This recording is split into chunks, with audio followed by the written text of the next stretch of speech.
I'm going to my own. Sorry, y'all. Thank you for waiting. Y'all good? Yeah.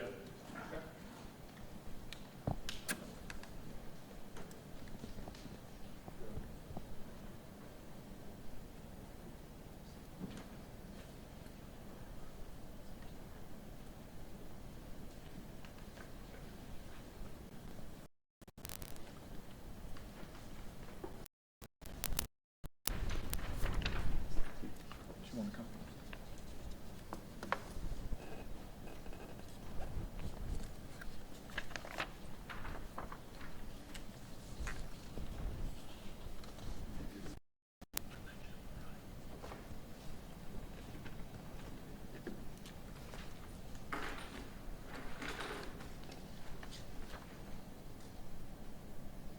Okay, we're going to go ahead and get started. My name is Brian Hanks. I'm the Public Information Officer for Lenoir County and the Lenoir County Sheriff's Office. A very big press conference. We appreciate all of y'all coming out here today for this. I'm going to introduce Lenoir County Sheriff Jackie Rogers. He is going to take it from there and introduce the other people that will be speaking. A couple of ground rules. Every question, there will be no one-on-ones today, okay? If you have a question for the sheriff, if you have a question for Chris Hill and other people, it has to be asked right here. There will also be no one-on-ones with Miss Bess either. She has chosen not to speak this morning, and we appreciate that. She will not be interviewed on these grounds of the courthouse or here either. She's here today just to show support for this. So, without any further ado, Lenoir County Sheriff Jackie Rogers. Thank you, sir. Thank you all for coming today. On Sunday, May 13th, 2001, the LaGrange Police Department was called by Cassandra Bess in reference to her missing 16-year-old daughter, Timeka Pridgen. Timeka was last seen at home at 201 South Street in LaGrange on Saturday, May the 12th, 2001 at 10:40 p.m. Today, in full disclosure, we're going to share with the media and citizens of this county evidence in this case and who we feel is responsible for her disappearance. I would like to introduce law enforcement officials that is going to speak, that worked numerous hours on this case throughout the years and has got us to where we are today. Retired Lenoir County Sheriff's Office employee Chris Hill, who was serving as sheriff when he retired back in 2014. I hired him back to in a part-time capacity for the jail and to work cold cases. He has spent the last year working on this case, re-interviewing witnesses and interviewing the suspect that we believe that was responsible for Timeka's disappearance. John Ray, retired from the SBI. He spent hundreds of hours on this case and developed the suspect. Reed Sasser with the SBI. I also want to introduce the mother, Cassandra Bess, Timeka's mother. She's here with us today. I would like to call Chris Hill to come to the podium and give details on this case.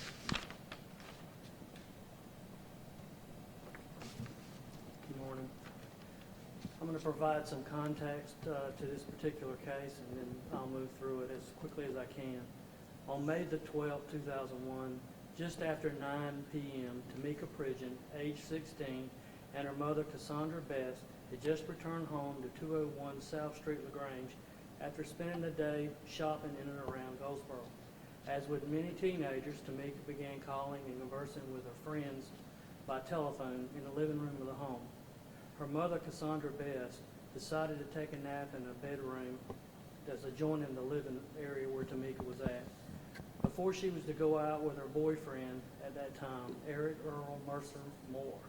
Also in the home was Cassandra's elderly mother, who was resting in another bedroom in the home.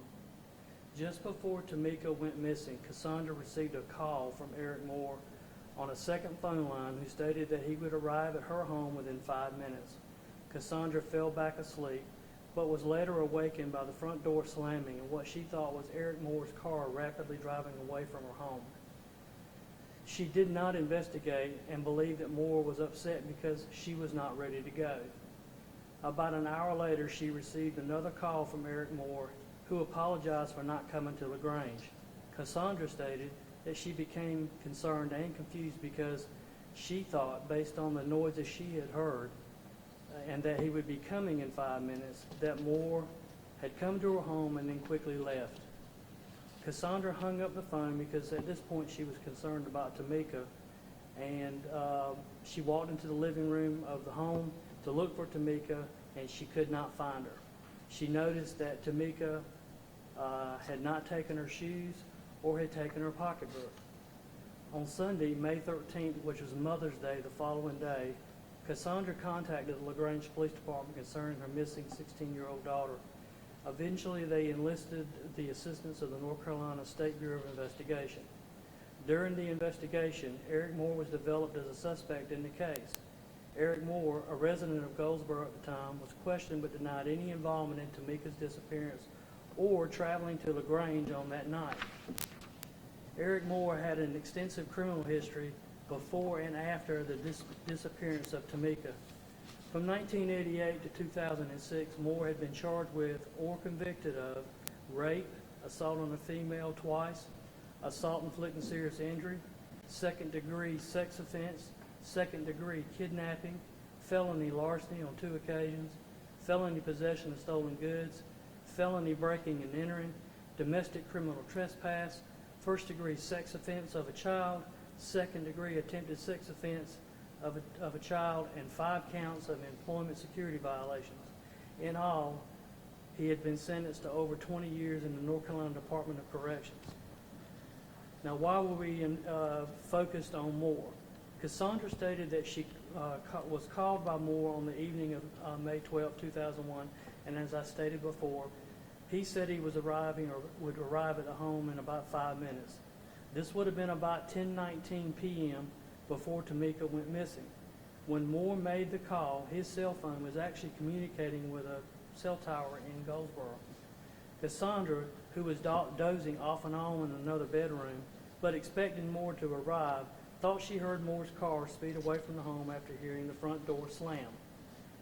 Eva Best, the mother of Cassandra, also lived in the home, stated that she was in her bedroom and thought she heard Moore's car come up to the home and then remain for a few minutes and then leave.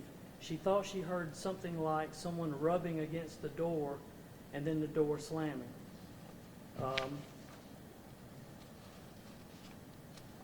Cassandra and Eric Moore spoke by phone afterward. Based on the phone records obtained by investigators, the call was likely at 11:29 p.m. During that call, Cassandra apologized for not getting up when he had come to the home. Moore denied ever coming to the home, although during the call, his cell phone was communicating with LaGrange cell tower. Cassandra stated she never disclosed to Moore during that evening that Timeka was missing. Moore was interviewed sometime after Timeka went missing and denied ever going to LaGrange the night of May 12th and stated that he was in Goldsboro the entire night. The statement conflicts with the report by Cassandra that Moore would be arriving in 5 minutes. In a later interview, Moore stated he did not come to LaGrange because he got held up after running across an acquaintance in Goldsboro. He indicated he called Cassandra, but that no one answered the phone, so he decided not to come to LaGrange. Investigators utilized cellular data to follow Moore's cell phone movements on the evening of May 12th. Moore's cell phone had been communicating with cell towers along Highway 70 from Goldsboro to LaGrange just before Timeka's disappearance. Moore's phone continued to communicate with the cell tower in LaGrange area until 11:29. By 11:37 p.m., Moore's phone was communicating with the cell tower in Elroy and in and around Goldsboro. At the time of this incident, the cell tower range, and this is in 2001, only had a range of 2 to 3 miles. Investigators interviewed 2 females from Charlotte who met Moore at a Holiday Inn in Goldsboro during the early morning hours of May 13th, just after Timeka's disappearance. The female stated that when Moore arrived at the room, he was highly agitated, sweating, constantly looking out the window. One of the females stated that Moore's appearance was unusual. His knees were dirty and very ashy in appearance. They remarked that Moore left the hotel room while he was there to move his car from one that was close to the building to one that was in the back of the parking lot. During the same interview, the female stated that Moore was asked what was wrong, and Moore reportedly replied that his daughter was missing. Moore often referred to Timeka as his daughter, although there's no biological relationship between the two. One of the females stated that she asked Moore why his car had been moved to the back of the parking lot, and Moore's response was, "If my daughter walks by, she would wait by the car or come in." This was critical information because Cassandra had not disclosed to Moore that Timeka was missing until the next morning. When Moore was interviewed, he admitted that he did not learn of Timeka's disappearance until the next morning. How could Moore know Timeka was missing when he had not been informed of her disappearance till the next day? On May 13th, the day after Timeka went missing, Cassandra stated that Moore said he was going to his mother's home in Greenville to celebrate Mother's Day. Cassandra stated that she then informed Moore of Timeka's disappearance. She stated that Moore said he would return to her home in LaGrange after visiting his mother. Cassandra stated that when Moore arrived at her home that afternoon, his car had been thoroughly cleaned as if it had been detailed. She said Moore's car was usually found in unkempt condition. In addition, Cassandra stated that Moore, a convicted felon, kept a handgun wedged between the driver's seat and the console of his car. She said that she went out and intentionally looked in the car to see if she could see the firearm and noticed that it was missing. While Moore was at Cassandra's home, Cassandra stated many of her family members had gathered at the home because of Timeka's disappearance. Cassandra stated that a family member went to examine the caller ID on Cassandra's phone and found that all the calls that Moore had made that day, the day before, had been erased from the caller ID. Moore had been seen with both phones in his hands while he was at Cassandra's home. Just after Timeka went missing, Cassandra ended her relationship with Moore. According to Cassandra, from the time the relationship ended in 2001 and until 2023, Moore never reached out to her or visited her or to ask about Timeka or what had been learned about her disappearance. In 2009, the LaGrange Police Department was disbanded and the Lenoir County Sheriff's Department inherited the missing persons case. The case has been reviewed over the years, and in 2023, the Sheriff's Office announced it would be taking another look at the case. On October 4th, 2023, Eric Moore, age 53, died in Pitt County of an illness. Just a few weeks before Moore's death, he was interviewed again by the Sheriff's Office, but he denied any involvement in Timeka's disappearance. Several areas have been searched over the last year, and more searches are planned in this year. The primary focus, as it has been in the beginning of the investigation, is to locate Timeka. When Timeka went missing in 2001, she was 16 years of age. In September, she would have turned 40. I think we are ready now. Do you want to make a statement, sir? No, thank you. Okay, very good. I think we're now ready for questions. Sheriff, what do you think he did with her? We're still looking for areas like that, but we're not sure at this point. We're hoping that this will generate some talks and maybe come to a conclusion where we can. Is there any thought that she's still alive? Well, we're uncertain at this point. I would like to confirm that, while we believe that Eric Earl Mercer Moore is the person responsible for Timeka's disappearance, we will never stop looking for Timeka. And what is it that you want the community to do? How can they get involved? If Eric had carried on the conversation with anyone about the case to come forward, he's deceased. There wouldn't be any repercussions for that. But the main purpose we're here now is we want to find Timeka. What else can you say about the conversation with him prior to him passing away? That would be from Mr. Hill. So there's really nothing more I can add. He just reiterated that he was not responsible for Timeka's disappearance. Was there any kind of physical evidence that you guys came across that said that he is the guy? Any physical Physical, evidence? blood, anything like that? No, nothing biological or anything like that. This is more of what I've laid out for you is more of a circumstantial case than it is one of DNA and videotapes. So this has been going on since 2001 without really many clues. How unusual is that? Well, I mean, there are cases that go unsolved because of the lack of evidence. But we believe that based on what we put before you today, that it is, let me just put it to you this way. If we'd have found Timeka, we would have more than likely charged him with her disappearance, and depending upon the manner of her, if she is in fact dead, the manner of her death, he would have been charged with her murder. What would the motive have been? So we don't know we may not never know what his motive is or was. We can only look to his criminal history and get from that some of his proclivities to get an understanding of what his motive might have been.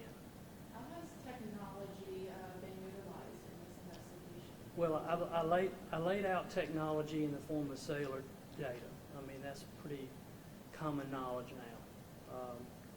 So that's pretty much the main technical or technology-based product that was used.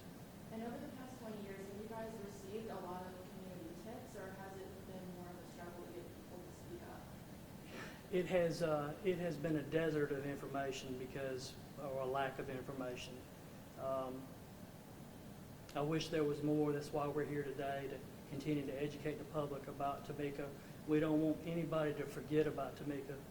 She's out there somewhere, and you ask about what we thought about her condition at this point.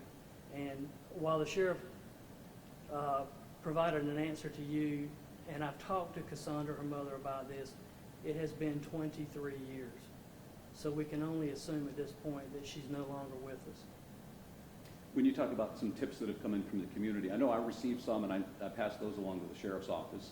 Do you know if some of those things panned out? Did they turn out not to be anything? Were they followed up on? Unfortunately, I'm not sure exactly what tips you were talking about. I do not. We never received any tips from the media on the case. I know that I sent some to you directly, and I think that you had responded to me Yeah, about that. we interviewed them, the people involved in the tips, but the information that we received, we searched a couple of areas that the tips sent us to, but unable to locate them. And we've searched many areas ourselves that, just with the cellular data we had, just to pinpoint locations he was at that night, we've searched several of those areas also. And to clarify, when did you send those, Mr. Gordon? Would have been last year Last year, when this was reopened. It was some Goldsboro information. Yeah. And things like that. We did check them, but they didn't come up with anything. And I know you mentioned over the years the cellular technology didn't allow for a certain distance. It only went a certain distance. But is there a thought that he didn't really travel outside of an immediate area, I guess? So if her remains were around, they would not be far? So, based on the information that we have, Timeka is more than likely located somewhere between LaGrange and Goldsboro. And that's the best we can determine based upon the information we have from that data. And so there'll be more searches then? Absolutely. Sheriff, I want to ask you too, I believe you're from Lenoir County, you were here, and I believe in LaGrange specifically. Yes, sir. So you were here when she went missing. This has got to be a little bit personal for you too. It is. She went missing about 3 miles from my residence. The areas that we have searched are within a mile of my residence. So it's very personal, and God forbid that our children are our lives, and I pray for Miss Cassandra every day about trying to locate her, Timeka, and it is very personal because I was a state trooper in 2001, and I was stationed here in Lenoir County, and I remember the case. And how do you maintain hope after so many years to find her? I think with anybody with kids, you're going to remain hopeful that your kids are well, but you realize that some closure in the case would be located to me in any manner, and there'd be some closure for the family. So. Okay. Anyone else? Thank you so much for coming out. Thank you.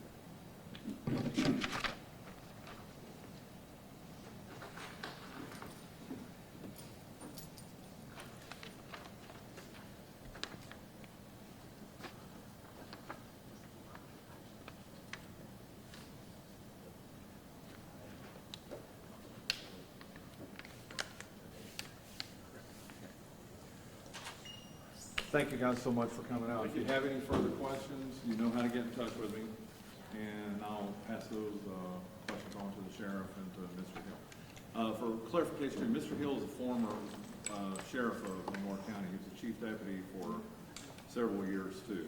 So I know you know that, Mr. Jordan. But for everybody else, he was the chief deputy, and he has been. The sheriff has brought him in specifically to look at cold cases and to work on this kind of stuff. So that's why And just to clarify, the family doesn't want to talk. they don't.